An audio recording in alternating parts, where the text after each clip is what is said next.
Sur Canal Algérie, on est très content de vous retrouver déjà dans ce nouveau décor. Merci à tous ceux qui ont travaillé sur ce décor, à commencer par notre régisseur Saïd Weekend, à qui l'on souhaite un prompt rétablissement. Allez, on a besoin de toi, j'espère que tu vas revenir très très vite. Courage, Orbi Djiblek Shfa, et puis bien sûr au chef décorateur Adel Kasser, qui a beaucoup travaillé donc sur ce décor. Merci aussi à Soraya Hmoudi qui était derrière tout cela. Soraya qui réalise l'émission comme à chaque fois. Souriez, vous êtes sur Canal. Siham est au script Anna, Siham Maafa. Et aujourd'hui, nous allons parler d'une actualité culturelle ô combien importante. J'aimerais dire culturelle, on pourrait aussi parler d'histoire, de culture, de patrimoine, puisque vous le savez, l'Algérie continue sur sa lancée de préservation de son patrimoine culturel immatériel, bien évidemment, avec un nouvel élément, à savoir l'art de l'ornementation avec des bijoux émanant, donc émaillés de l'habit féminin de la région de la Kabylie. Ça a fait l'actualité et nous, on voulait comprendre tout ce qui s'est passé. Parce que vous le savez, l'Algérie a présenté ce dossier auprès de l'UNESCO. Il y a eu des réunions, il y a eu même des conférences via Skype, ou je ne sais pas, en tout cas avec des membres de l'UNESCO. Et notre invité qui est très très bien placé pour parler de tout cela, parce que lui, il connaît tous ces dossiers de A à Z. Et quoi de mieux, et qui de mieux que monsieur Slimane Hachi pour pouvoir nous en parler, lui qui, je le rappelle, est directeur du Centre national de recherche préhistorique, anthropologique et historique. Il nous fait le plaisir d'être avec nous aujourd'hui pour vraiment décortiquer ce dossier qui est très très important pour l'Algérie, et c'est encore une fois une reconnaissance donc de ce patrimoine de l'Algérie. Bienvenue monsieur Slimane Hachi, je reviens à vous dans quelques instants. Nous parlerons par la suite, bien sûr, avec nos chroniqueurs de sujets. Vous le savez, ô combien important. On continue toujours de parler de la Palestine avec notre chroniqueur Saïfeddine El-Astal. Vous le savez, la situation catastrophique continue en ce moment et nous, on n'arrête pas d'en parler à travers, bien sûr, lui. C'est quelques appels qu'on essaye d'avoir. C'est très difficile d'avoir des Razaouis, mais on l'a fait déjà la semaine dernière. Je ne sais pas si on pourra le faire aujourd'hui. En tout cas, on vous donnera des informations de nos frères et de nos sœurs palestiniens. Et puis, vous le savez aussi, nous sommes africains et l'Afrique, il faut en parler. Et aujourd'hui, Narcisse Youmbi nous parlera d'une culture spéciale de certains pays africains. Je ne vous dis pas de quoi il s'agit, vous allez le voir tout à l'heure à travers de très très belles photos. Et nous irons à Constantine rapidement via téléphone pour revenir sur cet événement qui est quand même très important. Il s'agit de la première édition du Sirtacourt, alors un festival de courts-métrages. C'est vraiment la première édition qui a commencé hier à Constantine. Plusieurs films, courts-métrages, histoire d'encourager toute cette jeunesse algérienne et ses réalisateurs. On rentrera en contact tout à l'heure avec le président du jury donc de ce festival. Voilà, le programme est donné. Encore une fois, bienvenue à vous tous. Vous êtes en direct sur Canal Algérie. Souriez, vous êtes sur Canal. Ça commence tout de suite. Et monsieur Slimane Hachi va nous donner le sourire puisqu'il nous apporte de très très bonnes nouvelles concernant donc notre patrimoine. Bonjour encore une fois, monsieur Slimane Hachi. Bonjour, merci. Merci la télé algérienne dans tous ces canaux qui nous invite à chaque fois qu'il s'agit de parler du patrimoine, il s'agit de parler de culture, de nos héritages culturels et de ce que nous faisons. Et comme vous le savez, l'UNESCO, c'est très important. L'UNESCO, oui. C'est la maison des cultures du monde. L'UNESCO, oui. C'est la maison de tout le monde. Et dans cette maison, il se passe des choses importantes et qui distinguent les patrimoines. Et ça intervient dans le cadre de conventions internationales qui sont ratifiées par un certain nombre d'États. Et dans le cadre de ces conventions, il y a des listes qui distinguent tel ou tel patrimoine. Et comme vous le savez, tous les ans, à fin mars, 29, 30, 31 jusqu'au 31. Jusqu'au 31 mars, tous les États de la planète, du monde, ont droit de déposer un dossier. Un dossier et un seul et unique dossier par an. Pardon, j'ouvre juste une petite parenthèse. J'imagine que c'est très compliqué de pouvoir se limiter à un dossier parce qu'il faut faire vraiment, je dirais pas le bon choix parce que tous les choix sont bons. Comment justement on arrive à choisir le dossier qu'on va déposer? C'est notre lecture de la Convention. Vous savez, nous avons été dans le comité de rédaction de la Convention. l'Algérie a participé avant la naissance de la Convention, parce que comment se font les conventions? Vous avez les instances supérieures de l'UNESCO ou de l'ONU qui décident, qui disent qu'il y a pour ce chapitre, pour ce sujet, pour cette question, il faut un texte général qui intéresse toute la planète. Et à l'époque, Koichiro Matsuhara, directeur général de l'UNESCO, avait décidé de produire un texte, de produire une convention sur le versant immatériel du patrimoine, sur les aspects immatériels du patrimoine, parce que les versants matériels étaient pris en charge par la convention de 1972. C'est la convention de sauvegarde et de protection du patrimoine culturel matériel et naturel, bien sûr. Pour le patrimoine immatériel, il n'y avait pas de texte international qui prenaient en charge ces aspects-là, et ce sont les aspects les plus très importants, surtout pour les pays du Sud, pour les cultures du Sud. Ça fait partie de l'identité. Voilà, et ça fait partie de leur identité. Donc en 2000, il y avait des comités de rédaction auxquels a participé significativement et activement l'Algérie, par l'intermédiaire de ces experts qui étaient envoyés à toutes les réunions, y compris celui qui vous parle aujourd'hui. Donc nous avons participé à la rédaction de cette convention. Premier point. Deuxième point, l'Algérie a ratifié cette convention comme premier État au monde. C'est extraordinaire, c'est magnifique, non? C'est un motif de fierté extraordinaire. Aujourd'hui, il y a 185 États qui ont ratifié cette convention. Mais l'Algérie a été le premier État au monde à avoir ratifié cette convention. Cette convention crée des listes. Des listes, il y a la liste représentative du patrimoine culturel immatériel de l'humanité, la liste nécessitant une intervention d'urgence, les listes des bonnes pratiques, etc. Et tous les ans, vous avez droit, tous les 2 ans, vous avez le droit de déposer un dossier. Et que donc, à partir de là, il faut faire une lecture stratégique de la Convention. Stratégique au sens de la stratégie, au sens de la compréhension. Stratégique, nous ne considérons pas cette Convention comme une convention ethnographique, dans laquelle on classerait des objets ou des faits ethnographiques.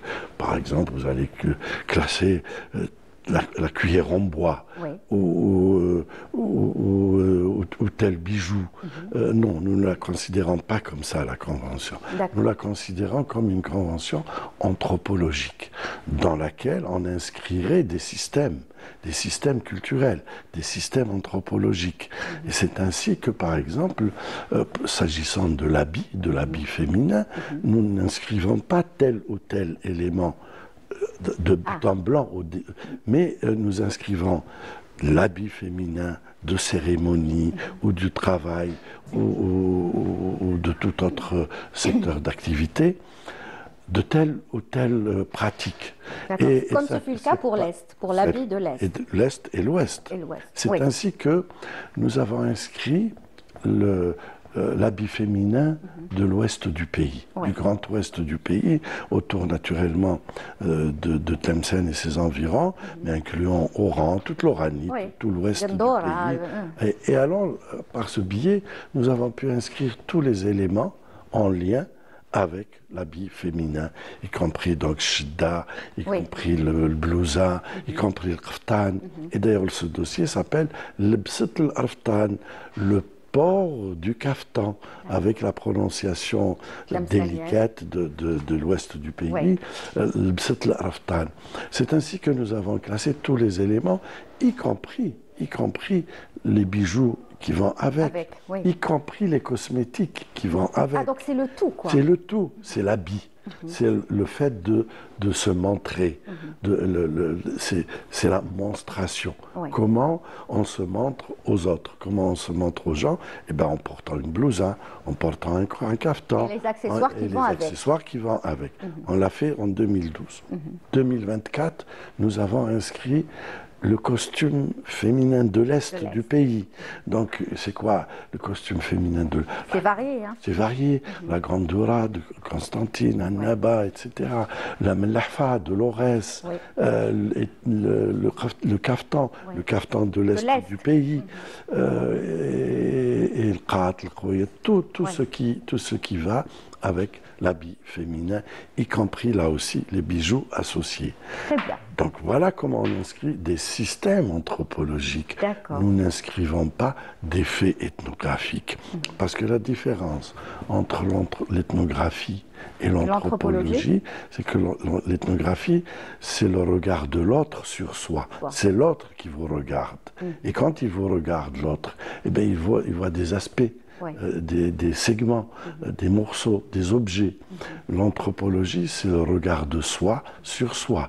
Et quand vous regardez, vous vous regardez dans une totalité, surtout dans une cohérence qui fait système et qui fait sens. C'est pour ça que nous avons cette attitude vis-à-vis de cette convention, et c'est une attitude heureuse, parce que si vous devez inscrire objet par objet, il vous faut 5, 6, 10 siècles pour inscrire tous vos objets. Ça, en fait, vous rassemblez. Que vous rassemblez dans une cohérence. Mais tout est en accord, voilà. Le système, tout est en raccord.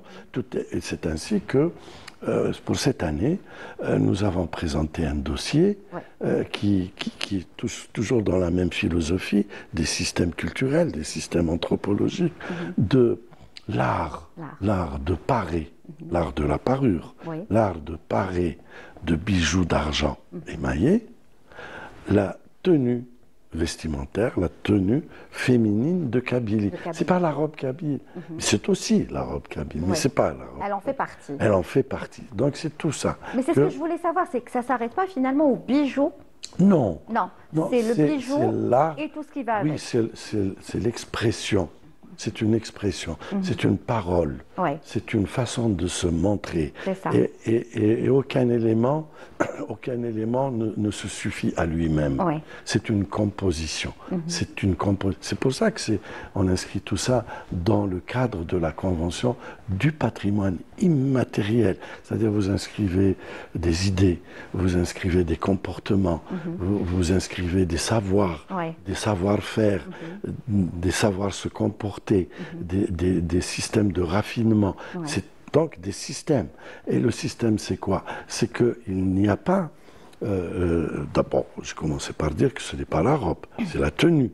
La robe est un élément de la tenue. Et quand vous dites la tenue, c'est dans sa globalité, c'est-à-dire le bijou, la robe... D'abord, ça comprend comme vêtement, ça comprend la robe elle-même, ça comprend le foulard, important. Ça comprend la ceinture. La ceinture, sfifa avec agous, qu'on appelle en tamazight agous. C'est la fota, c'est mahramz.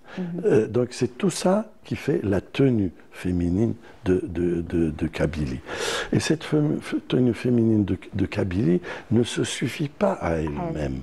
Pour exister, elle a besoin d'un dialogue, d'un dialogue de parler, de se parler avec et de se parer avec le bijou. Et le bijou, évidemment, lui-même est une totalité, parce que ce n'est pas la bague, ce n'est pas la fibule, ce n'est pas le bracelet, c'est le tout. C'est tout qui crée une expression. Voilà, comme on voit ici, le collier, le bracelet, les bracelets, les boucles d'oreilles, les fibules, les boucles, les bagues, la chevillère, etc. Donc c'est tout ça que comprend le dossier. Le dossier donc comprend... Voilà, là au moins c'est clair. Qui inscrit un art. Un art, une façon d'être. De la Kabylie. Une façon d'être au monde. Comment nous sommes? Comment sommes-nous? Parce que le patrimoine est au fondement de l'identité. Bien sûr. Et nous sommes l'un des rares pays au monde qui tient à son patrimoine. Qui tient à son patrimoine et qui a inscrit dans sa constitution la protection du patrimoine culturel matériel et immatériel comme fondement de la personnalité, fondement de l'identité culturelle, historique, etc. Très bien. Et c'est cette attitude-là qui attire le respect Ouais. de l'UNESCO, parce que nous comprenons bien les textes de l'UNESCO. Les textes de l'UNESCO, c'est ce qu'ils disent. Il faut que vous présentiez au monde des systèmes, Ouais. et non pas un petit objet, Ouais. un objet, même s'il est grand, un objet. Mais l'Algérie, sur ce point de vue-là, n'a pas du tout à s'inquiéter puisqu'il y en a tellement. n'est-ce N'est-ce pas? pas? Donc voilà, et donc ce dossier qui comprend la confection de la tenue. Oui. De la tenue. Et c'est quoi qui la caractérise? C'est la couleur. Oui, la couleur, mais c'est La incroyable. couleur, le Beau. spectre de la couleur, Ouais. le spectre des couleurs est évoqué. Ouais. Vous avez Le rouge, le bleu, l'orange, le bleu, le vert, vert. l'indigo, le violet, etc. Ce sont les couleurs du spectre Ouais. que l'on retrouve aussi bien sur la robe, sur les bijoux. le vêtement lui-même, que sur les dentelles, l'ornementation de la robe elle-même Ouais. par le tissu, par les dentelles. Ouais.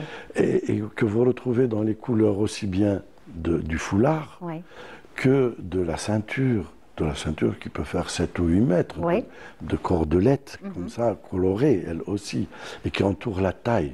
Et la fauta, Ouais. la belle fauta, qui a des bandes verticales de couleurs Ouais. rouge, orange, Ah oui, jaune, et aujourd'hui, noir. on fait des merveilles, hein, des merveilles Des merveilles. avec la tenue kabyle. Et ce qui augmente l'expression, ce qui augmente le beau, hein, c'est le bijou. Ouais. C'est le bijou. Et Ah le oui, le bijou bijou, qui ça est une rajoute. totalité aussi. La totalité, c'est quoi? Ça va de la tête aux chevilles, de la tête. C'est-à-dire que, monsieur Hachi, le bijou à lui seul pourrait être déjà inscrit, Bien sûr, n'est-ce bien pas, sûr. comme Mais il patrimoine. n'existe pas Oui. sans Sans tout, si le vous tout. voulez, la femme, partout dans le monde, mais essentiellement en Algérie, la femme est le lieu où s'exprime le brode sur le vêtement Ouais. et sur les parures. Sur les parures. Vous savez, les parures de bijoux en argent émaillé, ma foi, ça va de la tête jusqu'aux chevilles. Ouais. Vous avez le diadème, vous avez les boucles d'oreilles, collier. vous avez la broche de front, Ouais. ronde ou triangulaire, vous avez les fibules d'épaule, Ouais. vous avez les colliers de toutes sortes. De collier, les longs, les courts, Les ronds, les courts, les petits, les moyens. Vous avez les grandes broches Ouais. de buste, Magnifique. rondes, magnifiques. Et vous avez les bracelets, comme petits, grands. petits, grands. Et puis vous avez aussi les bagues. Ouais. Pas une bague, mais les bagues. Vous avez la ceinture. Ouais. La ceinture en argent, qui est magnifique, qui vient sur la ceinture en cotonnade. Ouais. Et puis vous avez les chevillères, Rakhl Khal. Et l'histoire de ce bijou, c'est qu'à l'origine, le bijou était blanc. Oui, c'est ça. Parce que Oui. vous savez, monsieur Hachi, tout à l'heure, Oui. dans la salle de maquillage, il y a la maquilleuse qui est venue vous maquiller, d'ailleurs, ici au studio. Oui. Elle me disait, ça a commencé sans couleur. Oui. Après, j'ai dit, ah bon, t'es sûre? Je ne savais pas. Elle m'a dit, demande à ton invité et tu verras qui te dira ça. Oui, le bijou était blanc. C'était sur plaque d'argent, D'accord. ce qu'on appelle un plané d'argent, sur lequel il y avait quand même une couleur. Mais ce n'était pas une couleur, c'était de la pierre. La Oui. pierre, c'est le corail, Oui. que voici. Oui. Le rouge écarlate, le rouge profond Oui. du corail qui était pêché sur toute la côte méditerranéenne Oui. d'Algérie. Voilà. Et après sont venus les émaux. Mais l'émail est une vieille pratique chez nous. Oui. L'émaillage est une vieille pratique. Elle a commencé, nous supposons qu'elle a commencé avec le zellij. Oui. Donc d'abord, les émaux ont été pratiqués sur les carreaux de faïence, Oui. sur zellij. Parce que vous avez du zellij dans toutes les vieilles cités d'Algérie. Ah oui. Constantine, Tlemcen, Oran, Alger. Alger, Béjaïa, Médéa, toutes les anciennes cités, vous Vous en trouverez. du zellij. Du zellij qui lui aussi reproduit les couleurs du spectre, hein, les couleurs du spectre et les formes géométriques d'abord, puis introduction des formes végétales et des formes animales. Animal, oui. Notamment le taos. Le taos, d'ailleurs, qu'on retrouve sur la broderie du caftan, comme on la retrouve sur les carreaux de faïence. Ouais. Parce que le taos, le pan, et qu'on retrouve comme prénom même. Hein. Ça, Taos, oui. Taos. Spécialement en Kabylie. Spécialement toute l'Algérie orientale, depuis Alger jusqu'à même un peu la Tunisie, parce qu'il y avait les exilés de 1871 qui sont partis en Tunisie et qui évidemment ont reproduit leur système de se nommer. Donc vous allez retrouver ce prénom de Taos partout. D'accord. Et c'est ça, c'est la création. En fait, plus vous inscrivez d'éléments, puis vous rendez clair. Ouais. Plus votre dossier il est accepté aussi. Voilà, et puis vous rendez clair les constituants de votre identité. Au fur et à mesure qu'on avance, on se rend compte de quoi? Que tous les motifs géométriques que vous avez sur tous les arts, vous pouvez croire que c'est seulement sur le tapis. Eh bien non, c'est pas que sur le tapis. Vous pouvez croire que c'est seulement sur l'ébénisterie. Eh bien non, c'est pas que sur l'ébénisterie. Que ce n'est pas sur le bijou seulement. Que ce n'est pas sur la poterie seulement. Que ce n'est pas sur le tatouage seulement. Que c'est un système cohérent de représentation, de figuration, de stylisation qui fait qu'on vous reconnaît au premier abord. Quand vous avez des triangles, des losanges, des demi-lunes, des chevrons, des traits qui se croisent, etc.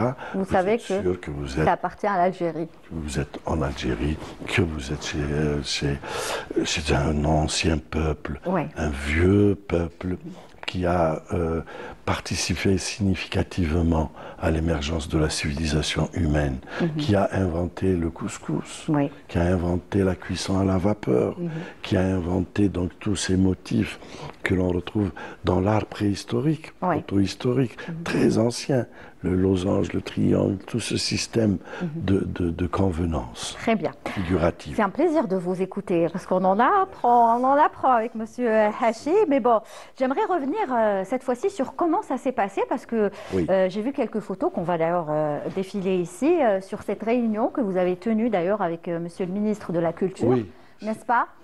Qui avait aussi une téléconférence avec des membres de l'UNESCO. Comment ça s'est passé? Oui, ça se passe de la manière suivante. Les envois de dossiers, je vous ai dit le 31 mars, les envois de dossiers se font électroniquement. C'est la seule façon. Bah oui, aujourd'hui on est à l'ère de la technologie. De gérer la planète. Du Japon, vous avez du Pérou, ça aille rapidement. Du Zimbabwe, tout le monde envoie à peu près le même jour ou sur 2-3 jours. Donc nous on a envoyé le 29. C'est le ministre qui est venu, M. Zohair Balalou, qui est venu au centre, au CNRPH, et du CNRPH, il a envoyé le dossier. Le dossier, ça se prépare durant des années. En fait. Pourquoi? Parce que les dossiers de l'UNESCO, surtout pour le patrimoine immatériel, mais c'est valable aussi pour le patrimoine matériel, sont des dossiers très complexes et très complets, les plus complets possibles, donc sur lesquels vous travaillez de nombreuses années avant la finalisation du dossier, parce que la Convention de 2003 insiste beaucoup. Voilà, là il est en train d'envoyer, Monsieur le ministre. D'envoyer par mail tous les documents. Et vous avez beaucoup de documents à envoyer. Vous avez des vidéos très lourdes, vous avez du texte, vous avez des photos, vous avez des consentements. Parce que cette convention de 2003 fait la part belle aux communautés, aux gens qui pratiquent, aux détenteurs, aux praticiens, à ceux qui possèdent les arts, à ceux qui possèdent l'artisanat, aux artisanes, aux artisans. Donc vous êtes obligé de suivre plusieurs années auparavant tout ce qui se fait sur l'objet.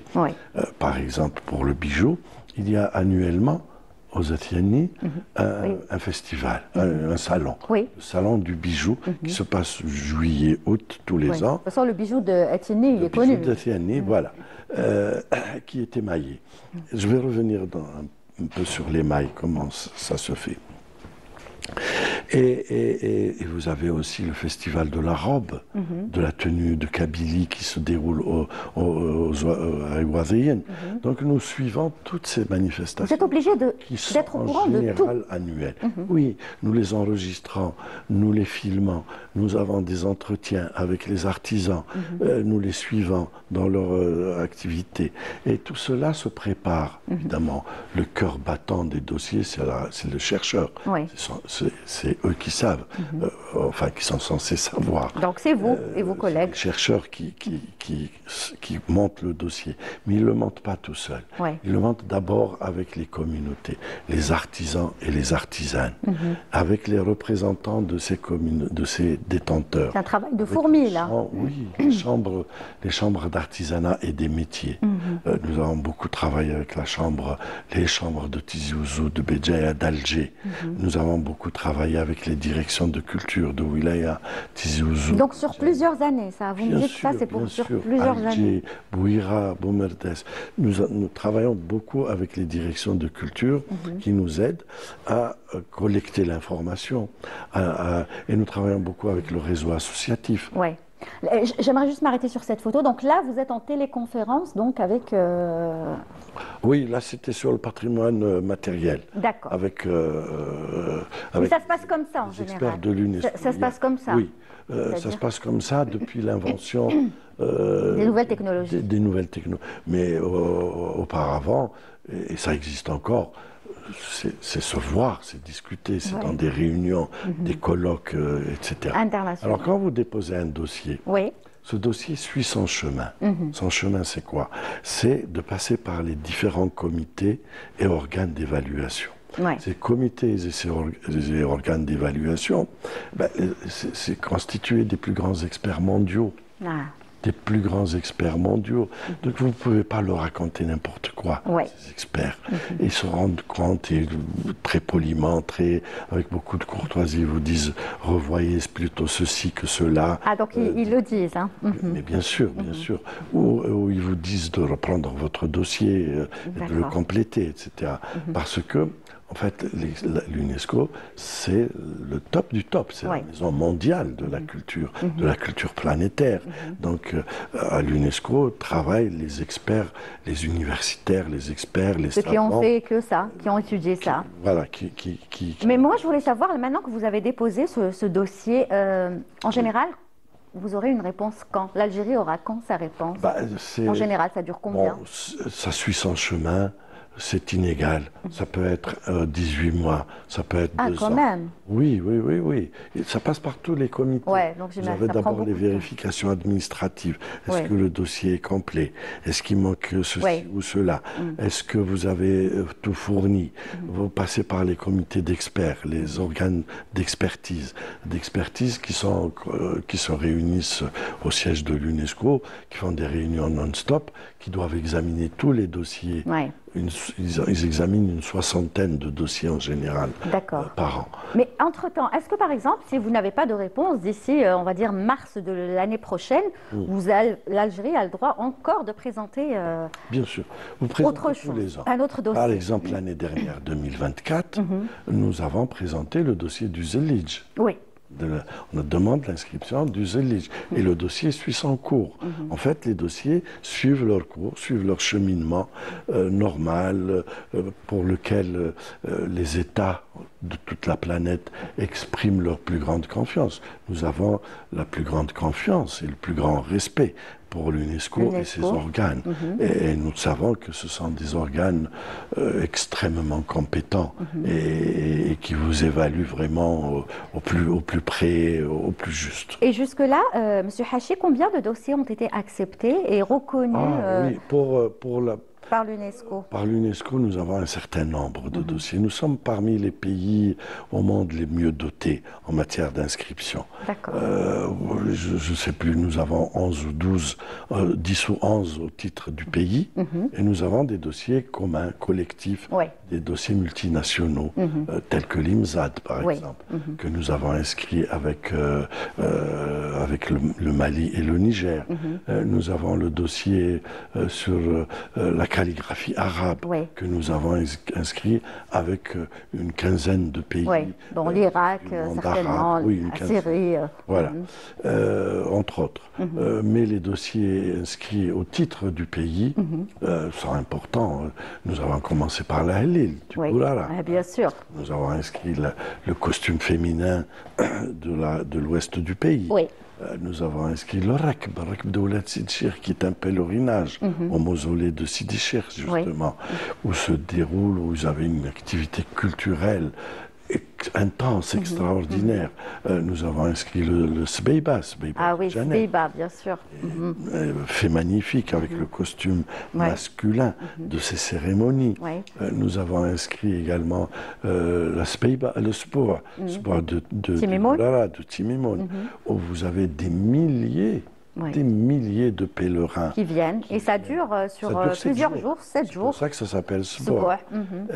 Nous avons inscrit les mesureurs d'eau, qui est un savoir Ah oui. ancestral très très ancien de gestion de l'eau, de gestion non pas de la pénurie, mais de la gestion au plus près. Parce que l'eau est rare, donc c'est vraiment de la très très bonne gestion, où vous avez une corporation de savants, de gens qu'on appelle les Kialinma, qui vous mesurent, qui vous envoient votre droit, ce à quoi vous avez droit en eau sur votre jardin, et qui gèrent toute la palmeraie, avec des instruments, des peignes répartiteurs et des calibres qui vous font arriver votre eau jusqu'à votre jardin. C'est-à-dire même ce qui a été classé, c'est très varié. C'est-à-dire rien ne ressemble à... Oui, rien ne ressemble. Ben oui, vous inscrivez... Vous savez, le patrimoine immatériel est très vaste. Ça va de la définition du patrimoine immatériel. Ce sont toutes les expressions, les expressions orales, figuratives, les expressions musicales, les expressions symboliques, les représentations, tous ces systèmes qui sont décrits dans l'article 2 de... je ne sais pas si, je suis pas très au courant sur ça, mais vous êtes là pour répondre à mes questions. Le Malouf, par exemple. Oui. Le Malouf, le Chabi. Oui, bien sûr. Nous montons des dossiers. Ah, voilà. Alors, évidemment, on a commencé par l'habit féminin. L'habit féminin, par exemple... De l'Est. Nous avons inscrit celui de l'Ouest. Et de l'Est, non, parce qu'on parle de Malouf. Donc... celui de la Kabylie. Nous sommes en train de monter un dossier sur le patrimoine vestimentaire féminin d'Alger. Parce que Alger, ça suffit. Alger se suffit à elle-même. Alger, Alger était au 18e, 19e, capitale de la mode. Elle a été interrompue par la colonisation. À propos de l'interruption par la colonisation, pour revenir au dossier que nous venons de déposer sur les bijoutiers, sur les artisans. Vous savez, les artisans au 19e, 18e, 19e siècle, ils étaient artisans de tous les métiers du feu. Donc ils étaient artisans de l'argent, artisans du fer, artisans du cuivre. Et ces artisans-là qui faisaient du bijou faisaient aussi des fusils. Ah ouais. Ils faisaient les canons de fusil, ils incrustaient les crosses des fusils. Et quand on était artisan, Haddad. D'ailleurs, il faut préciser, quand on dit en tamazir de Kabylie, Haddad, il faut préciser Haddad al-Fatta. Ah, d'accord. Le forgeron d'argent, Haddad Bouzel, celui qui frappe le fer, etc. D'accord. L'appellation est très importante. L'appellation est très importante. Donc, au début, juste aux premières années de la colonisation, 1840, il y a quelqu'un qui a écrit sur ces artisans-là. Il disait qu'aux Étiennes, 1840, il y avait 120 ateliers d'artisans, bijoutiers et fabricants d'armes. 120 ateliers, c'est extraordinaire. Bien sûr. 1840, 1900, début du XXe siècle, 1902-1903, on est passé de 120 à 30 ateliers. Parce qu'ils ont été quoi? Ça veut dire qu'ils détruits. ont été réduits, détruits. Et d'abord, ils ont commencé par interdire la fabrication des fusils, naturellement. Et aujourd'hui, on commence à remonter la pente un peu.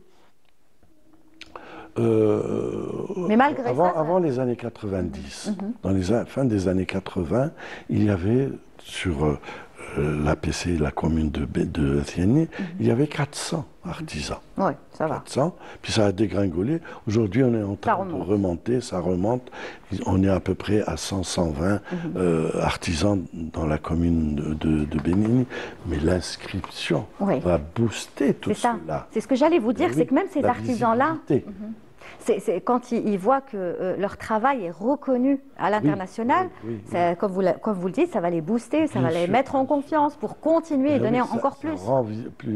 Ça rend international. Tout à fait. Ça le rend international. Tout le monde le connaît, tout le monde le sait.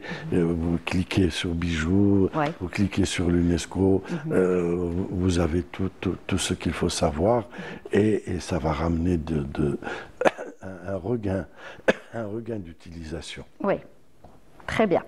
Alors, je pense qu'on a fait le tour de la question, même si c'est un plaisir. S'il n'y avait pas les autres chroniqueurs, je vous aurais gardé jusqu'à la fin, mais le temps passe très très vite. Mais vous reviendrez. Bien sûr, vous revenez quand vous voulez, monsieur. Parce qu'il y a toujours des choses à dire sur le patrimoine que vous maîtrisez très très bien. Vous ne vous arrêtez jamais, d'ailleurs. Comment vous faites? Est-ce que vous documentez tout le temps? Oui, je ne sais pas m'arrêter. Quand on a, par exemple, 3 ou 4 jours de congé, j'ai très peur parce que je me dis qu'est-ce que je vais faire de 4 jours. Et donc, qu'est-ce que vous faites finalement? Vous travaillez. Très bien. Alors sinon, qu'est-ce qui vous attend maintenant dans le futur je vous ai parlé du dossier que nous préparons sur l'habit féminin de la capitale d'Alger. D'Alger. Que nous préparons. Nous avons aussi un grand chapitre, c'est les chants populaires. Dans lequel on a inscrit l'IMZAD, dans lequel on a inscrit le rail en 2000. Le rail, exactement. Populaire patrimoine de l'ouest du pays. Mondial de nous préparons des dossiers sur le Chabi al-Hassemi, le Chabi algérois de la capitale, le Melouf, le Sraoui de l'Aurès, de l'Aurès et des hautes plaines sétifiennes, etc. Nous sommes un dossier qui est tout prêt, d'ailleurs, qu'on peut déposer dès demain, sur le Aïaï.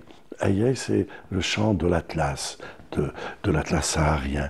Jelfa, la Rouat. Ça s'appelle le Aïaï. Aïaï. Vous savez, par exemple, Hizia est chanté en Aïaï. C'est le rythme Aïaï. Donc là aussi, nous allons le déposer. Le Melouf, bien sûr. Le Chabi, j'en ai déjà parlé. Le Achouiq, féminin a cappella de Kabylie. Donc tous ces dossiers, nous sommes... Il y a matière. Il y a matière, évidemment. Nous sommes en train de monter aussi... Nous montons plusieurs sujets à la fois. Le costume masculin, parce qu'il n'y a pas que le... Il ne faut pas l'oublier aussi, bien sûr. Le bournous. Le bournous. Chabia. Serwal. Etc. Nous avons un dossier sur l'habit féminin du Grand Sud, ce qu'on appelle le drapé des Touaregs. Et ça aussi mérite évidemment que l'on monte des dossiers. Nous montons des dossiers tous azimuts. Très bien. En tout cas, on suivra de très près tout cela grâce à vous et vous reviendrez nous rendre visite de temps en temps parce que c'est toujours intéressant de vous écouter parler. Merci beaucoup, monsieur Slimane Hachi, pour votre disponibilité parce que je sais que vous avez une réunion maintenant très importante et pourtant vous êtes venu. Donc merci. Je rappelle que vous êtes directeur du Centre national des recherches préhistoriques, anthropologiques et historiques et que vous êtes venu aujourd'hui dans l'émission Souriez. Vous nous avez apporté le sourire. Merci beaucoup. Merci beaucoup. Et à très bientôt. Allez, on va rester avec ces belles images, donc des bijoux de la Kabylie. Voilà, on adore voir ça. Regardez.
Voilà, donc on espère que ce que vous venez de voir sera classé patrimoine mondial de l'UNESCO prochainement. Monsieur Hachim nous a dit qu'il fallait attendre à peu près 16-18 mois. J'espère qu'on aura encore une fois une bonne nouvelle. D'ailleurs, en parlant de patrimoine mondial de l'UNESCO, At-Tatriz al-Falastini aussi fait partie du patrimoine mondial de l'UNESCO. On en a déjà parlé avec Saif Eddine Al-Astal. Heureusement d'ailleurs, hein. Voilà. Il n'y a pas que Tatriz, il y a aussi Saboun, Naboulsi et puis bien d'autres choses. Saif Eddine Al-Astal, أهلا وسهلا مرحبا بك. أهلا بك مساء الخير ليك والمشاهدين وليكيب تكنيك. جابي ينسى ليكيب تكنيك. هم الأساس، هم اللي يخرجونا في الصورة هذه. هم الأساس. هم الأساس وي. تري بيان. الوغ سيف سافا لاباس؟ الحمد لله. احنا نقولوا الحمد لله، ولكن واش راه صاير في غزة وفي فلسطين؟ Malheureusement, مازال الوضع سيء ومازال ça continue et ça continue et c'est pour ça que nous on ne cesse pas d'en parler. Entre hier et aujourd'hui, déjà, il s'est passé des choses. Il s'en est passé des choses, n'est-ce pas? Bien sûr. شوفي يعني مثلا احنا اذا نحكوا من اليوم على الاقل نبدا نحكي من موضوع المعابر اللي تدخل المواد الإغاثية، الأدوية، الأكل، المواد الأساسية، الوقود اللي منه يتم توليد الكهرباء من أجل المستشفيات، الأجهزة، تحريك الأجهزة، تشغيل الأجهزة في المستشفيات. الآن عندنا أكثر من 40 يوم، حوالي 42 يوم المعابر مغلقة، ممنوع ولا مادة إغاثية تدخل، لا أدوية ولا علاج ولا غذاء، يعني حتى الفارين ما تدخلش، يعني المواد الأساسية وي. الخبز ما فيش، الأدوية بروميير نيسيسيتي بالضبط. طبعا زائد مشكلة في المياه الصالحة للشرب، الاحتلال يقوم بقصفها دائما، يعني الآن تقريبا ما عندناش مياه صالحة للشرب في قطاع غزة. شفت اون فيديو البارح، يعني خممت قلت نجوزها ما نجوزهاش، ابخي جي با بو جي دي نو سي اوريبل سا. كيفاش يحكموا المياه من الارض، واحد يحكم المياه ويصفيها، يصفي ويعاود يصفيها بلوزيور فوا باش يقدر يشربها. سي انكرويابل، يعني وين لحقنا؟ نلحقوا وين؟ يعني في اي سي با بوسيبل، يعني ما يتقبلهاش العقل. ولكن للاسف العالم تعود، اصبح هذا شيء عادي، انه اوكي يعني ممكن يحزن شويه المتضامن مع الفلسطيني، يقول لك مسكين صحيح، معاناه، يعيشوا في معاناه وانتهى ويكملوا حياتهم. يعني ما يقاطعوش المنتجات الداعمه للكيان الصهيوني، يعني هذه ابسط شيء، ما طلبناش منك حاجه كبيره، ما تشتريش المنتجات سين صاد عين معروفه، يعني مش حنذكرها، ولكن كل انسان هو حر يعرف روحه وش يقدر يستغنى، وفي بدائل. على كل حال هذا موضوع اخر نعاودوا نحكيوا عليها وحده. للاسف الليله هذه اللي فاتت صار في قصف لمستشفى الاهلي العربي المعروف بمستشفى المعمداني. انكور ان اوبيتال. وهو اصلا تعرض للقصف في بدايه الحرب، في الشهر الاول تقريبا من بدايه العدوان، في اكتوبر تقريبا او نوفمبر 2023 تعرض للاعتداء، اقتحموه. اليوم او امبارح الليله هذه اللي فاتت، يعني اليوم قاموا بقصفه بصاروخين. صار الان خارج عن خدمه للاسف. طيب وفيه مرضى، كان فيه مرضى، شفنا الفيديوهات في الليله هذه كيفاش انه يعني في الفجر في السرير المرضى يهربوهم بسريرهم. هذه شفناها ديجا ومازالها تتعاود ومازالها تتكرر. فوالا. والعالم هذا الذي يدعي الديمقراطية وحقوق الإنسان وغيره من الشعارات لا يحرك ساكن، ما يدير حتى حاجة باش يغير الواقع المؤسف اللي نعيشوه الآن، اللي يعيشوا الإنسان. خلينا من الفلسطيني، اللي يعيشوا إنسان، هذا الفلسطيني إنسان. سي انكرويبل باسكو يعني نعاودوا نرجعوا توجور بلي احنا رانا في مرحله وين يا ان سيسي الفو كي ني با ريسبكتي اونكور اون فوا بار سيت انتيتي سيونيست. يعني هذا هو العدوان، هذا الصهيوني قاعد يدير كيما يحب، يعني كيما يحب، يعني اوكان ريسبي بور. للاسف لانه مدعوم من اقوى الدول في العالم، ماهوش وحده.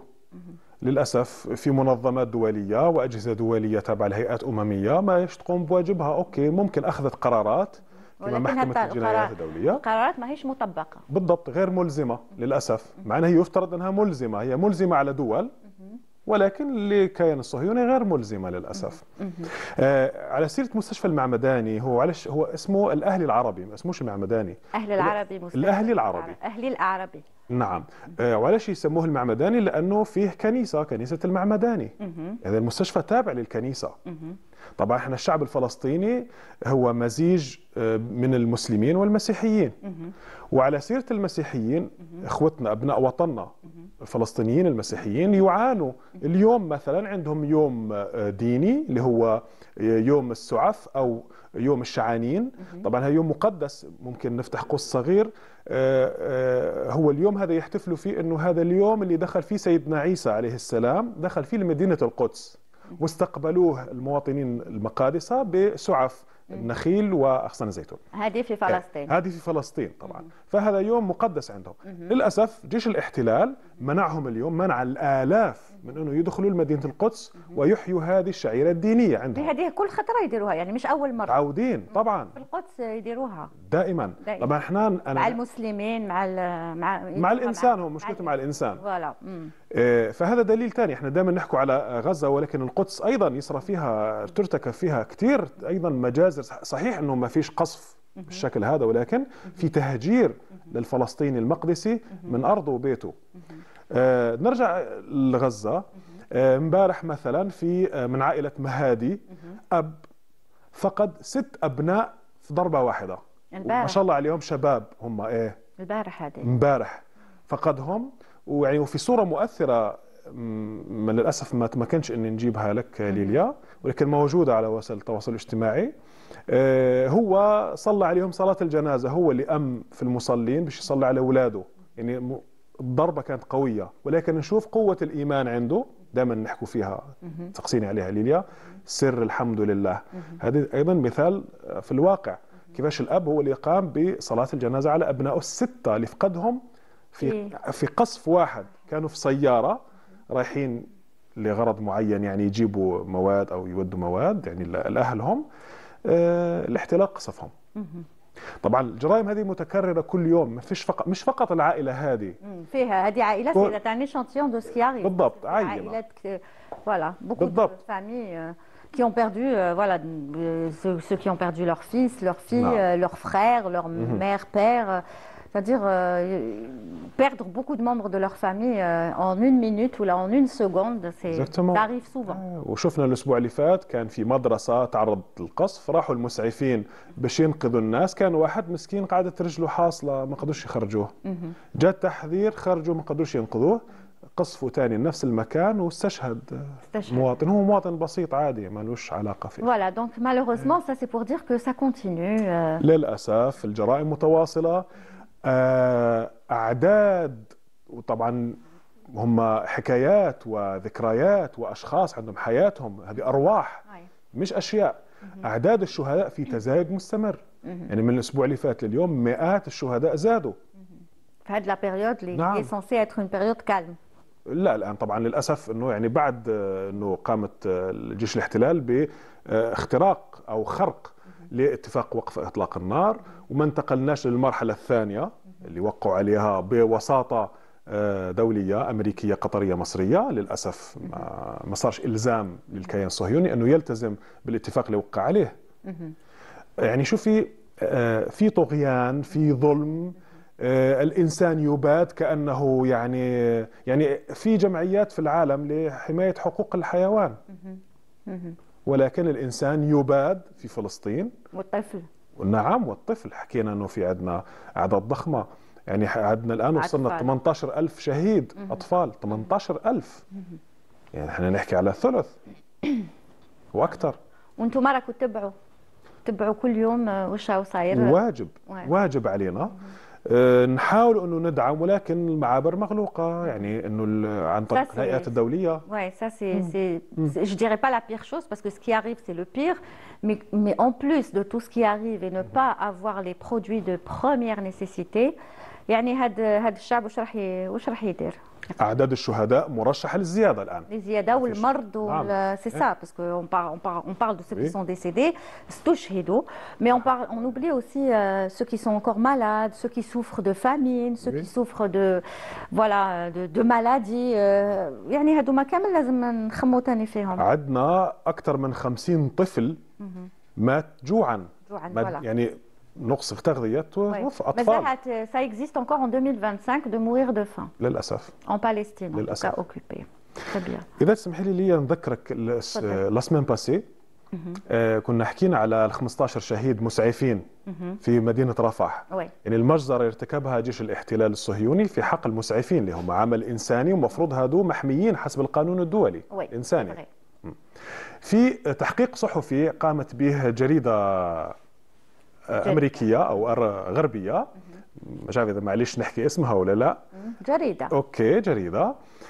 تحقيق صحفي كشفوا فيه اسم الجنرال في الجيش الاحتلال المسؤول على فرقة جولاني في جيش الاحتلال وبتواطؤ من الاستخبارات العسكرية للاحتلال الفرقة 504 يعني بالأدلة والاسم يعني اسمه يهودا عفوا معليش نذكروا اسمه ونفضحوه لأنه هذا مجرم حرب باش إن شاء الله في دول العالم إذا راح يمسكوه أو على الأقل يعرض للمحاكمة يعرض ويعرف أنه يهودا ماخ يهودا ماخ يعني اسمه ديجا معروف مجرم يعني أوكي للأسف هذا هو المسؤول على عملية اغتيال ال 15 مسعف فلسطيني اللي كانوا يحاولوا يسعفوا الجرحى الفلسطينيين في مدينة رفح خلال الحصار اللي كان خلال قبل 10 أيام أسبوعين على مدينة رفح والمستمر لليوم طبعا وحصار على كل قطاع غزة.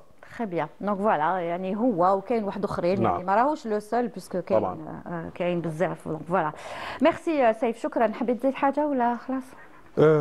الله يرحم شهدائنا وإن شاء الله الأسبوع الجاي يكون أحسن إن شاء الله أخبار. Inch'Allah. Je voulais dire aussi par rapport aux artistes qui continuent, parce que il y a des artistes par exemple qu'on suit sur les... Moi je les suis beaucoup pour voir est-ce qu'ils continuent de dénoncer, est-ce que Kaim Kima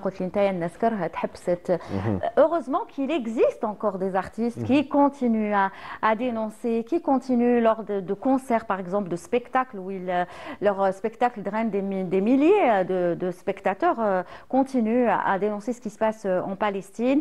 À travers aussi des vidéos, à travers des textes. C'est toujours important pour, je ne sais pas, ceux qui sont en train de voir, ceux qui sont en face de leur PC ou ceux qui sont dans un concert, mais toujours on fait un rappel.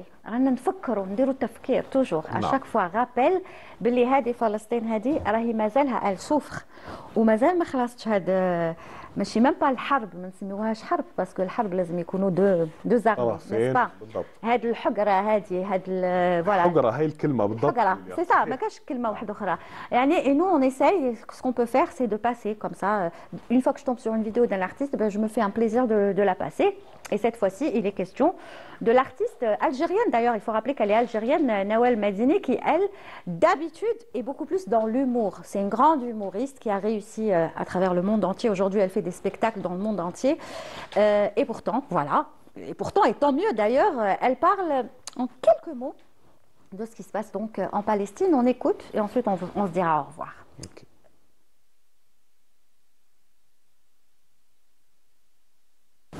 Je ramasse des boîtes de conserve pour les gens.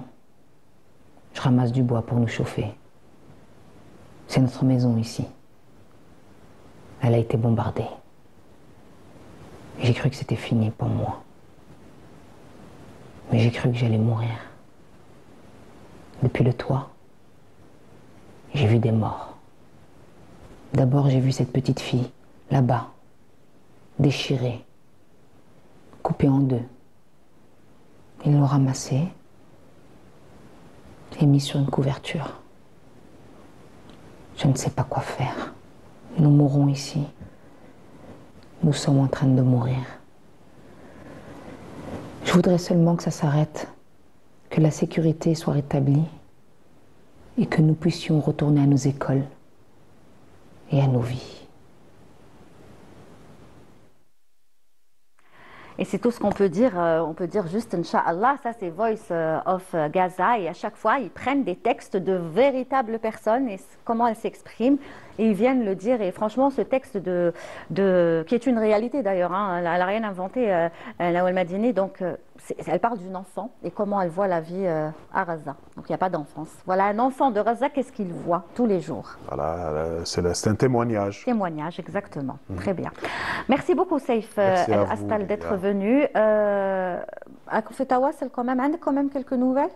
Ça va? Oui, يعني لسه امبارح في الليل نتواصل مع لي كوزان والاصدقاء رام يقولوا انه ان شاء الله ممكن من بكره ان شاء الله ممكن تبدا تفتح شويه المعابر طبعا بضغوطات دوليه يعني على جيش الاحتلال انه حيضطر انه يفتح شويه تبدا تدخل ان شاء الله تلحق ان شاء الله يا رب المواد الاساسيه ان شاء الله يوفوا بوعدهم يكون كلام هذا رسمي ان شاء الله. اسبيرون انه ان شاء الله هناك في كمان جهود دبلوماسيه يعني ثانيك ومن الاشقاء في مصر ودول اخرى عربيه وغيرها على اساس انه يتم اعاده يعني اتفاق جديد ان شاء الله المره هذه يتم الالتزام به لوقف اطلاق النار. نتفائل خير لينا احنا ولشعبنا ولكل الأحرار العالم إن شاء الله يا رب في خير إن شاء الله وربنا يفرجها علينا. Inch'Allah, voilà. Et on salue toujours bien sûr la position de l'Algérie qui de tout temps a soutenu bien sûr la Palestine et continue à le faire. هذه طبعا أنا أكيد ما ننسوهاش طبعا دولة الجزائر مش جديد عليها من يوم أو من قبل الاستقلال عفوا قبل ما الجزائر تأخذ استقلالها وهي موقفها واضح مع فلسطين وبعد الاستقلال يعني ماشي على عجالة في 63 أول مكتب لفلسطين كان في الجزائر. كان في الجزائر صح. très bien. ولليوم طبعا وجهود السيد الرئيس طبعا دائما ومعلش مش إنه يعني من باب إنه تملق ولا شيء لا هو ده حق واجب علينا إنه إحنا نذكروه. لا مش تذكروه ولكن الجزائر يعني معروفة تحب مش مستنية الجزائر. والعكس. الجزائر مش مستنية ولكن ça va dans les deux sens. موقف الرسمي والشعبي دائما مع فلسطين ظالمة أو مظلومة كما قال الرئيس الراحل هو اللي بمدين. Très bien, merci beaucoup Saïf El Astal. On se donne rendez-vous dimanche prochain. Inch'Allah. Inch'Allah avec de meilleures nouvelles. Ya Rab, on souhaite chaque semaine, on se dit Inch'Allah la semaine prochaine on aura de meilleures nouvelles concernant nos frères et nos sœurs palestiniens à qui l'on pense très très fort. Allez, tout de suite avant la dernière ligne droite de l'émission, je vous propose une petite pause musicale et on se retrouve juste après.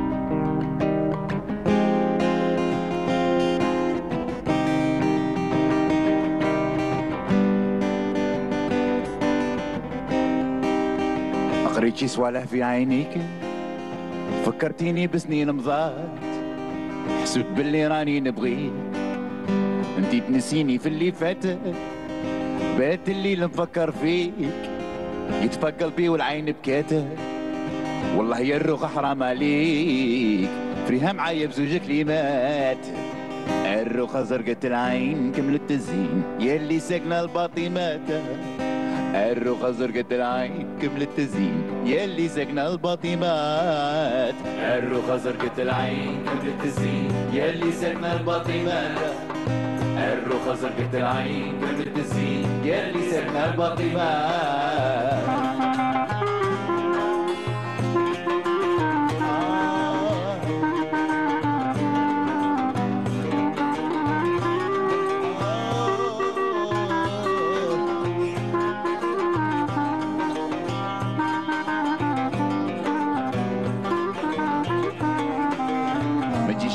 باش نشريك تسهل لي عندي الحياة في صغرك نعقل عليك انتي جارة ليا بالذات سبحان ربي ما صور فيك كاملة مجميع الصفات والله يا الروخة حرام عليك فريها معايا بزوج كلمات الروخة زرقة العين كملت الزين يلي ساكنة الباطمات الروخة زرقة العين كملت الزين يلي ساكنة الباطمات الروخة زرقة العين كملت الزين يلي ساكنة الباطمات. Voilà, très belle chanson qu'on vous proposera un autre jour parce qu'on n'a plus le temps, on n'a pas beaucoup de temps. Donc on essaye de faire comme on peut. En tout cas, Rocha, on l'avait passé du début jusqu'à la fin avec les membres du groupe Jumaoui Africa. Et on ne sait pas si c'est Rocha la fille ou si c'est Rocha Alger, les toits d'Alger, parce que les toits Alger, ils sont en rouge aussi. Hein. Donc la question reste posée. Avant de recevoir Narcisse, d'ailleurs bonjour Narcisse Youmbi qui est avec nous pour la dernière chronique Mama Africa. Là, on retrouve tout de suite et en direct de Constantine Faisal Sahbi, qui est donc président du jury de la première édition de Sirtacourt. Ça, c'est un festival sur lequel je voulais vraiment parler parce que ça a commencé hier à Constantine. Alors, ça se passe au théâtre, bien sûr, régional Mohamed Tahar Fergani, mais également au centre culturel Abdelhamid Ben Badis. Et donc, je le disais, c'est la première édition. Et donc, ce genre d'initiative, il faut vraiment les encourager parce que ça parle de cinéma, ça encourage les jeunes réalisateurs à produire puisqu'il s'agit que de courts-métrages. Bonjour Faisal Sahbi. Bonjour madame, merci de l'invitation. Comment ça va?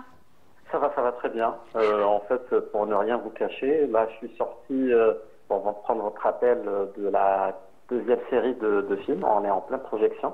Et ça se passe aussi parce que ça se passe à la Cinémathèque également, oui. Les après-midi. Ah d'accord. Oui. Oui, alors je le disais, hein, c'est une première édition, c'est la première, donc ça a commencé hier et ce genre d'événements, d'initiatives, il faut vraiment les encourager. D'ailleurs, vous êtes le président du jury de cet événement. Oui.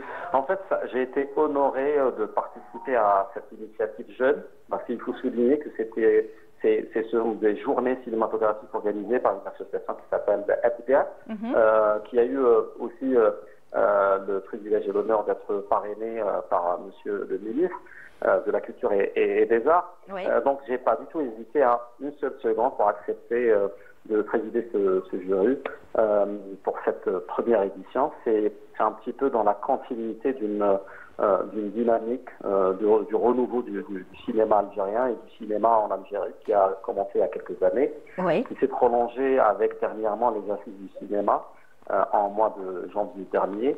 Et cette rencontre, première du genre, sur le court-métrage, un genre d'ailleurs qui mérite notre attention, nous tous. Ah, oui. Donc on est pendant 3 jours, il y a des projections de court-métrages en compétition et d'autres en marge de la compétition. Alors, il y a combien de courts-métrages qui participent? En fait, il y en a 12. Donc sur 4 séries et il paraît que ça a été choisi sur un ensemble de 45 courts-métrages qui ont été reçus par une première commission de sélection. C'est bien, ils travaillent nos jeunes. Hein. Ah oui, bien sûr, il faut juste leur donner déjà la chance et la liberté de faire, en fait, c'est surtout ça. C'est une jeune association qui dont l'âge des membres ne dépasse pas les quarantaines, donc qui font de la musique, qui font du théâtre, mais aussi du cinéma. Ils sont conscients de l'importance du cinéma dans une ville Constantine, où il n'y a pas vraiment de grands festivals de cinéma, une ville qui mérite d'ailleurs un grand festival de cinéma, donc ils ont pris un petit peu les rênes, ils ont organisé cet événement.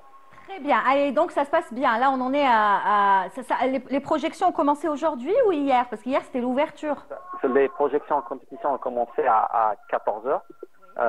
Ça va continuer jusqu'à 16h30 à peu près. Après une pause, il y aura des projections en marge de la compétition à partir de 18h dans la même salle. Et pour ne rien vous cacher, je suis assis sur les escaliers entre le balcon et la salle de projection. D'ailleurs, raté. Je sais pas, peut-être vous entendez un petit peu un bruit au fond de. C'est pas grave, j'ai compris. De toute façon, merci déjà de nous avoir accordé un petit peu de votre temps. C'est moi. Je sais que vous êtes très occupés. Alors, ce qu'on peut faire, c'est que on y reviendra pour faire un bilan de ce qui s'est passé. Après, je ne sais pas si vous serez sur Alger ou pas. Vous allez venir à Alger ou non? Oui, je rentre. Enfin, le calendrier fait que je parte aussi pour une autre initiative culturelle cette semaine, et je serai sur Alger la semaine prochaine. Je serai honoré de venir et de parler de tout ça. Alors, je vous lance l'invitation en direct, comme ça vous viendrez sur le plateau. Avec plaisir. Avec D'accord. plaisir. Ah, ben, Avec on se joie. donne rendez-vous la semaine prochaine. Et donc, bien. on rappelle qu'il y a combien de projections de courts-métrages? Il y a 12 projections, donc il y a 12 courts-métrages en compétition, plus quelques films à la marge de la compétition. Et il faut aussi souligner qu'il y a des masterclass organisées, des masterclass de réalisation et Oui.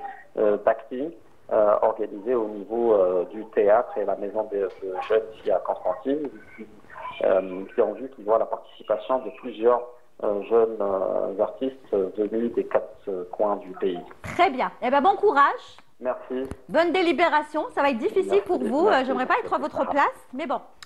Vous êtes président du jury, donc c'est vous qui allez assumer tout ça avec vos collègues, Ah bien oui, évidemment. c'est serré, on va dire que c'est serré. C'est Très bien. Eh ben, on y reviendra la semaine prochaine. Merci beaucoup. Inch'Allah. Merci à vous. Merci Faisal Sahbi d'avoir été avec nous aujourd'hui. Je rappelle que vous êtes donc le président du jury de la première édition du Cirtacourt qui se déroule en ce moment à Constantine. Allez, on passe tout de suite à Narcisse. On l'a fait attendre aujourd'hui, Narcisse. Hein. Bon, il y a des jours comme ça, Narcisse, c'est pas grave. Hein. Ah, de temps en temps. Hein. Allez, je ne parle pas, c'est toi qui vas parler. Vas-y, tu as quelques minutes pour remplir ta chronique. Je sais qu'aujourd'hui, tu vas nous parler d'un sujet très important qui fait partie de la culture et de l'identité du peuple africain. Oui, il s'agit, Lilia, de la coiffure africaine. Tu sais, en Afrique, la coiffure, c'est pas seulement un simple geste esthétique. Oui, oui. C'est un travail de mémoire, oui, c'est un langage culturel. Voilà. Donc, si on observe des coiffures des anciennes reines d'Égypte au Bantu Knot, voilà, le Bantu Knot, ce sont des tresses africaines très très simples, Ouais. de peuple bantou. On va voir que la coiffure africaine n'est pas juste une coiffure. Ah oui, c'est tout un art. C'est tout un art et c'était aussi une façon d'identifier des catégories de personnes. D'accord. Parce que initialement, la coiffure africaine, ça permettait d'identifier les femmes mariées, les femmes Ah, célibataires, d'accord. les statuts sociaux, les castes C'est comme la royales. tenue aussi, des Oui, fois. c'était aussi comme la tenue, oui, parce que tout était langage, tout était... Voilà. Donc, il y a quelques images qui vont montrer un peu les différents types de coiffures. Oui, qui alors existent. on voit déjà les deux. Magnifique. Ça, Voilà. c'est Voilà, ça, ça, c'est ce très sont- beau. Hein. voilà, On ça, dirait c'est- des œuvres d'art. Exactement, parce que chaque type de coiffure a une signification. Hein, voilà. C'est vrai que c'est de là qu'appuyait, mais nous, chez nous, on pouvait déterminer, parce que les femmes jeunes ne se coiffaient pas comme des femmes mariées, comme je D'accord. vous disais. Il y avait des coiffures royales. Oui. Il y a d'autres images que je n'ai pas choisi de mettre parce que Ouais. à l'époque, il y avait un peuple au Congo qui déformait le crâne Ah, dès le bas âge. Les images sont un peu violentes, je n'ai pas voulu mettre ça. d'accord. Mais par contre, il y a d'autres images. Ouais. À la Ça, par fin. exemple, c'est beau. Oui, oui, voilà. Bon, ici, on permet d'identifier les différents types de coiffures. Par exemple, les nattes collées. Voilà, ça, c'est ça qu'on appelle les nattes collées. Mais j'imagine, ça doit prendre combien de temps? Ça prend beaucoup de temps à faire une coiffure Oui, comme ça? oui, il y a certains qui Ouais. prennent beaucoup de temps. Ouais. Mais aujourd'hui, en Afrique, partout, hein, bon, un peu moins peut-être en Algérie, quoi que ça commence, on maîtrise vraiment ce genre de coiffure. Aujourd'hui, ça attire beaucoup de touristes, hein, parce qu'il y en a beaucoup qui veulent faire ce genre de coiffure quand ils visitent des pays africains. Bon, le plus répandu actuellement, c'est les nattes. Hein. Les Ouais. nattes avec les mèches. Ouais. Voilà. Je vois même beaucoup d'Algériennes faire ça, Ouais. les nattes avec les mèches. Les nattes. Oui. Par contre, les coiffures Ça, comme telles c'est- que Beyoncé, ça c'est Beyoncé. Ah, je l'avais pas reconnu. Oui, ça c'est Beyoncé. Ah oui, c'était lors de son clip. Ah, j'ai oublié, celle qu'elle avait fait, je sais pas dans quel pays africain elle avait tourné. Donc ça, c'est une coiffure inspirée d'une ancienne coiffure africaine. Ouais. Oui, voilà. Magnifique. Donc, Tout ça, c'est avec des cheveux, quoi. bon, Beyoncé, c'est pas forcément ses cheveux. Oui, on a ses dû cheveux. Moi, rajouter j'ai des- pas dit ses oui. cheveux, mais c'est avec À des cheveux. l'époque, c'était avec les cheveux, Avec nos, les nos vrais propres cheveux, oui. D'accord. Parce qu'à l'époque, il n'y avait pas les extensions. Ah oui, ça n'existait pas, Et les justement, extensions. cette coiffure venait d'un peuple, c'est justement de ce peuple-là, parce qu'il fallait déformer le crâne. Dès qu'on accouche un enfant, on doit attacher son crâne pour que ça se rallonge légèrement en arrière, parce que pour ce peuple-là, avoir un crâne allongé, c'était synonyme de beauté. Ah, Ah bon? Oui. D'accord. Bon, j'ai pas choisi de mettre ces images-là parce que c'est un peu violent. Oui. Voilà, voilà, voilà. Très bien. Donc, on déformait le crâne et puis on laissait pousser les cheveux, donc ça permettait d'avoir des styles. Ouais, non, mais je préfère comme ça. Même celles-ci, elles sont belles. Hein, alors là, ça, c'est les œuvres d'une artiste. Oui, on va voir l'artiste, on va la voir. C'est une artiste qui est très connue, qui est en train de faire revivre ces coiffures africaines à travers des expositions dans le monde entier. Et l'artiste s'appelle Nadem Mateki. Voilà. Alors on reste déjà sur ça, ce sont des œuvres d'art. Ce sont des œuvres d'art carrément, parce que c'est pour des expositions et pour les défilés. Ouais, et ça c'est l'artiste en question. Oui, elle est du Congo-Brazzaville. Elle a commencé à faire ça à l'âge de 8 ans. Wow. De sa grand-mère. C'est tout un art. Et aujourd'hui, elle l'expose partout dans le monde entier. Voilà. Et elle a aussi contribué énormément à faire revivre ce travail de mémoire qui était presque oublié. Donc, c'est une artiste qui contribue à faire rayonner ce travail de l'Afrique. Donc, je pense aussi que c'est peut-être grâce à son travail que les stars iconiques ont pu se dire, ah, tiens, il y a quelque chose à tirer sur les peut-être qu'elle a coiffé des stars aussi. Oui, certainement. Elle en coiffe des stars. Et elle a aussi contribué à travailler sur des grands défilés de mode. Hein. Ouais. Voilà. Bah oui, j'imagine qu'on fait appel à elle, parce qu'aujourd'hui, on voit plein de mannequins de grandes marques mondiales avec des tresses, des coiffures très... Alors, pour finir, qu'est-ce que vous avez à dire? Parce que ça fait partie de la culture. Donc, voilà. Donc, je disais tantôt qu'il ne faudrait pas qu'on néglige ça, parce que en 2021, la coiffure afro représentait 500 millions de dollars rien qu'en Afrique de l'Ouest. 500 millions de dollars? Oui. Waouh. Donc, moi, je pense aussi qu'il est important que nous, Africains, commencent à penser aussi rentabilité.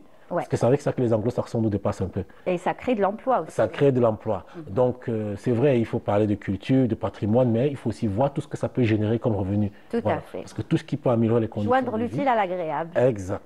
Donc, ça représentait 500 millions de dollars rien qu'en Afrique de l'Ouest. Donc, je pense que c'est quelque chose même que les gouvernements peuvent mettre plus de moyens à donner plus de visibilité, encourager les festivals de ce type de culture. Donc, c'est quelque chose à ne pas négliger. C'est vrai. Et aussi, il y a eu quelques mouvements parce qu'aujourd'hui aussi, en Occident, la coiffure africaine aussi, c'est une sorte de résistance culturelle. Oui.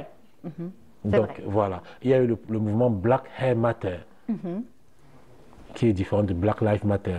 Voilà. Black Hair Matter, ça a été né aux États-Unis pour revendiquer cette identité culturelle. Et oui, voilà. Parce on va faire un petit crochet. À l'époque de l'esclavage aux États-Unis, vous savez, le défrisage, c'était imposé aux Africains. D'accord. Ils ne voulaient pas, eux?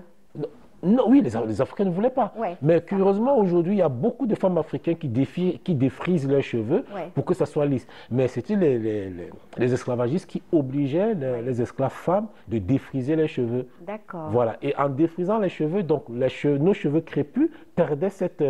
parce que les cheveux crépus, ça prend des formes. On peut faire beaucoup de... Bien sûr, exact, c'est clair. Donc... Le mouvement Black Hair Matter est donc venu pour casser ça et montrer que nous aussi on a le droit de pouvoir faire ce qu'on veut avec nos cheveux. Voilà. Très bien. En tout cas, merci pour ces histoires qui sont très intéressantes. Bon, c'est vrai qu'on n'a plus le temps, mais je pense que vous avez tout dit. Sinon, on pourrait développer. Développer. Il y a plein de choses. Merci pour ces belles coiffures. Et je pense aussi que je ferai des chroniques avec des coiffures spécifiques par pays, par région. Avec plaisir. Comme vous voulez, Narcisse. L'essentiel, apportez-nous des sujets comme ça qui font partie de l'identité africaine et nous, on adore. Merci beaucoup et à dimanche prochain. Inch'Allah. Voilà, c'est la fin de l'émission. Merci à vous tous de nous avoir suivis. On se retrouve dès demain, 15h, avec d'autres invités et les chroniques, bien sûr, du lundi. Passez une très, très bonne journée. À demain.